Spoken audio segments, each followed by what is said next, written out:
everybody, my name's Michelle and this is my channel Sewing Bunny. Thank you so much for joining me in my video today. This one is a little bit of a special one because it is a collaboration video. And the collaboration is between myself and my lovely friend Catherine, who is Sewverton Makery on YouTube. I will link her channel down below. If you haven't heard of her, please do go and check her out. She is a lovely lady. She is reasonably new to YouTube as well. So please do go and subscribe to her channel because, yeah, she is wonderful. So how did the collaboration come about? So I was sharing one of my many fabrics on one of my many fabric haul videos and I got a message on Instagram from Catherine, and she mentioned that she had one of the same fabrics that I was sharing in one of my fabric hauls. She also mentioned that she'd done an intro video on YouTube, but she just kind of felt that she hadn't given herself enough of a push to really roll out sort of other videos. And she wondered whether I would be interested in doing a collaboration with her using the fabric that we both had. And I thought, what a brilliant idea. And it was so touching for her to get in contact with me and to ask me to do a collaboration. I really, really love doing collaborations. So it was absolutely wonderful. And I hadn't seen her intro video. So I had a look over on her channel, and just immediately I just knew Catherine was my sort of person.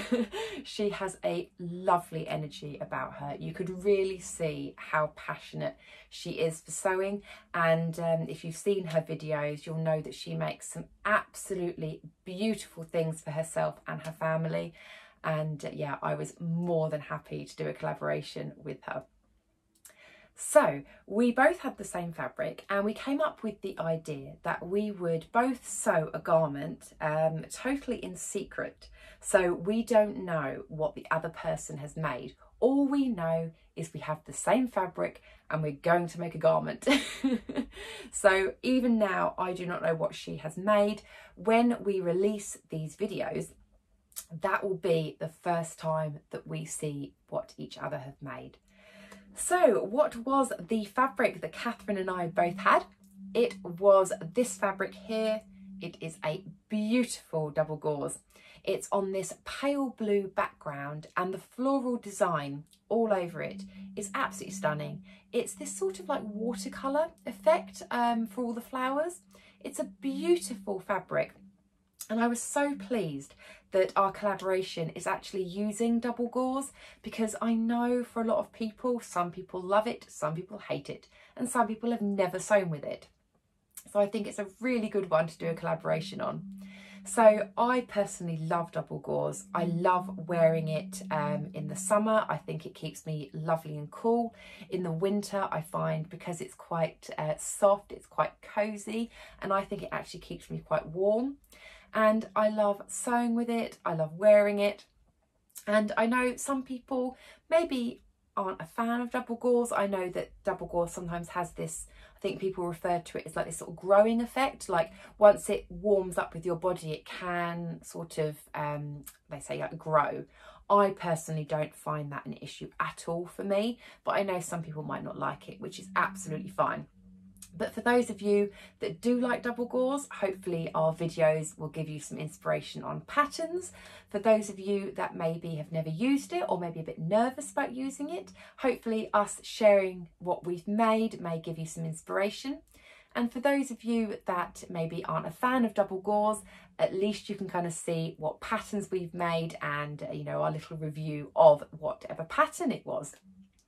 So before I share with you what I have made, I am just going to insert a little video from Catherine for you now. So I'll pop that in here. Hello, hi Michelle, and hello to all of your lovely viewers. My name's Catherine, and although Michelle already knows my name's Catherine. Thank you, Michelle. Honestly, I've had such a ball doing this collaboration with you. It's been so much fun. So as you probably know, Michelle and I got the same fabric from Fabrics Galore, and we have made something out of our double gauze fabrics. So if you'd like to see what I have made, please hop over to my channel. My channel is Sewverton Makery, and I would love to show you what I've been up to. So yeah, please hop on over and go and view my video. Thank you so much, Michelle.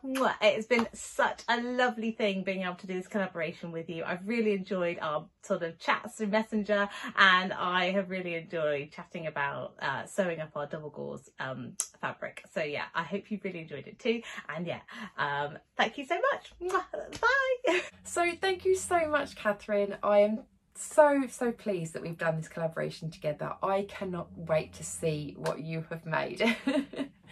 So on to what I made. As I said, I love double gauze. One of my favourite patterns is the Whisper Blouse by Wardrobe by Me. Love that one. That's a really nice, easy one to make. I've also made the Coco Wawa Crafts Honeycomb as a dress and as a top as well, and I've also quite recently made a double gauze shirt as well, which was the I Am Lucienne shirt, which was a nice oversized shirt. So yeah, I absolutely love double gauze.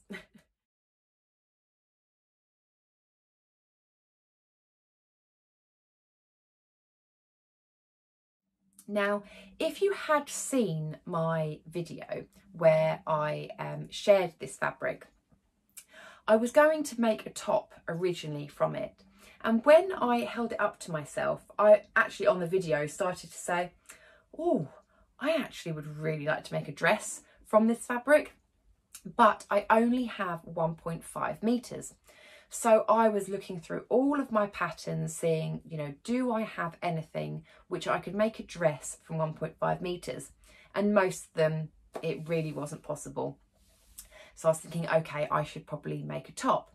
But then I did come across the Sew Liberated Hinterland Dress. Now, I did have this pattern in my stash because I got a kit from Guthrie and Garney a while back for that pattern. And I haven't actually sewn up the fabric that came with the kit, but I had the pattern and I thought, oh, I wonder if I can make that out of 1.5 meters. I'll insert a picture of it here. It does come in a few different variations. You can have like a sleeveless version, a sleeve version. You can have a button placket, you know, just at the front or the whole way down, or you don't even need a placket at all. There's so many variations on this pattern. And I thought, I'm going to see if I can get this out of my fabric. Now, it was a very tight fit. I'm not going to lie, but I managed it. So yes, I made the Hinterland dress. So when I say that I just managed to squeeze out of it, I did have to make a few little adaptations, but I'm really pleased with it. So here it is. This is the Hinterland dress. And I'm so happy that I managed to squeeze this out of 1.5 meters. I will explain a little bit more about how I squeezed it out of it. But I managed to make the placket bodice version with the plain skirt. I managed to get ties from it as well. And even better, I managed to get pockets in it as well in the same fabric. I am so pleased with my pattern Tetris. I cannot even begin to tell you how pleased I am. So yeah, I managed to get pockets from it, and I managed to get quite a reasonable amount of length of skirt from it as well. So as I mentioned, the Hinterland dress comes in a variety of different views, but I went for the sleeveless version just because of the amount of fabric I had. So you may notice on here, I mean, first of all, my label that I've put in, I do know is wonky. I put it in as I was doing the binding, and yeah, it came across a little bit wibbly wobbly, but you know what? I don't mind that. I'm not going to unpick it to make it fully straight. I'm happy with it. It's this little sunshine, this little rainbow sunshine saying me made. So I thought that was absolutely perfect for this dress. Now you'll notice that the binding is a different colour. It's what, similar colour. It actually matches my nails really well. Wow, that's actually quite that's quite good actually, isn't it? Sorry, getting distracted.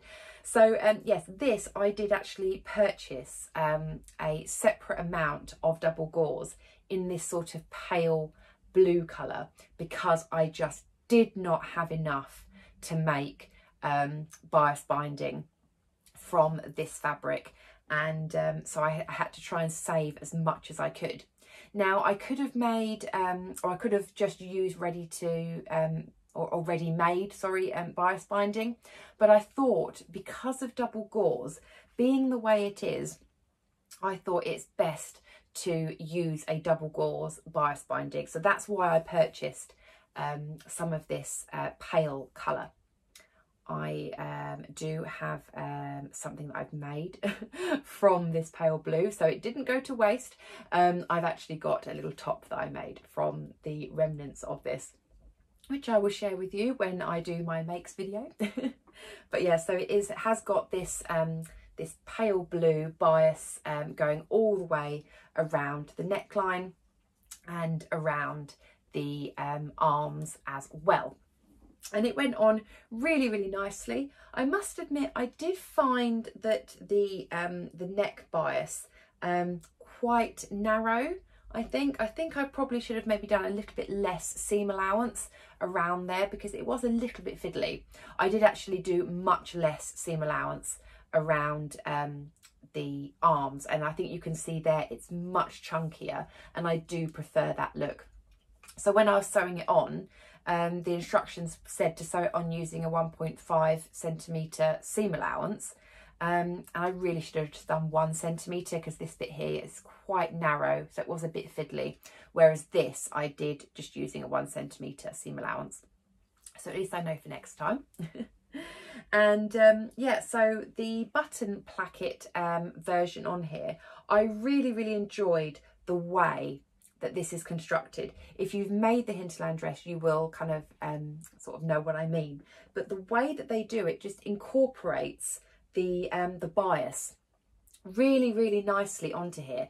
And I think you get a really nice finish. You can see on there, it's just so flush and it looks so, so nice. I really, really like it. It does have bust darts as well. So you've got a lovely little bit of shape there. So it fits really nicely around the bodice. And then the skirt, you can see here, it is a gathered skirt. And yeah, it is really, really nice. I do think if I do make this again, that I will just lower the bodice ever so slightly, because it does sit above your natural waist, which is absolutely fine. But I do find that just for me personally, I think I prefer it to sit more on my natural waist. And I did put the ties in so that I can sort of cinch it in a little bit. But I do still find that, yeah, I think maybe if I'd lowered it maybe about 1.5 or 2 inches, I think it would have been bang on. But I certainly didn't have enough fabric to do that. But I still absolutely love it. And the skirt, so what I had to do on the skirt is I tried to do the full length skirt, which is sort of midi length, but I didn't have enough fabric. So what I did is I probably took off maybe about 3 inches, I think, from the bottom to make it fit. And I managed to cut the front part of the skirt on the fold, but on the back, you may notice there is a seam line. So I cut the skirt in 2 separate pieces, but also I cut it on the cross grain for the back. So all of the dress is cut on the grain, apart from the back part of the skirt, which is in 2 separate pieces on the cross grain, which I think for double gauze is absolutely fine. I mean, I don't know, would you be able to necessarily tell that that's cut on the cross grain? Because it has this sort of crinkly sort of texture, I don't think you can really tell, and I don't think it has any sort of bad effect on how it hangs, drapes, anything like that. So that's how I got it out of 1.5 meters. So yeah, I used a different fabric for the bias and cut the back part of the skirt in 2 pieces on the cross grain. And as I say, I squeezed it out. Like the straps, or the ties, these were just literally like remnant pieces that I just managed to squeeze out of there. I just managed to squeeze those out, but I'm so pleased that I did. And yet the front placket as well, I did add on these lovely blue buttons, which I think complement the dress really, really nicely. I did not do buttonholes. I will always try and avoid doing buttonholes unless I really have to. I mean, my machine does buttonholes beautifully, but I just don't know. I always worry about buttonholes. And yeah, I just think, do you know what? I don't think it takes away at all that they're not real buttonholes. I think it looks really, really nice. So I'm so pleased with it. So I will hopefully have inserted a few pictures of me wearing the dress, and I will also insert at the end of the video just a little twirl of me wearing the dress and everything, just because I thought that would be quite nice. My garden is going through a bit of a refurb at the moment. I've had a bit of a new patio laid, so yeah, I can actually share a few more sort of videos and you know, hopefully a bit nicer pictures, like full-length pictures a little bit now, so that's really nice. So yeah, I really do like this dress, and yeah, apart from possibly lowering the bodice by a couple of inches, I think it's a beautiful dress to make up in double gauze, and hopefully we will have some lovely sunshine for me to wear it.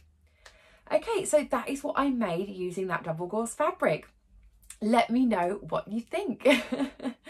And please do go over to Catherine's channel as well and see what she has made. I can't wait to see what she has made. I'm sure that whatever she has done is absolutely gorgeous.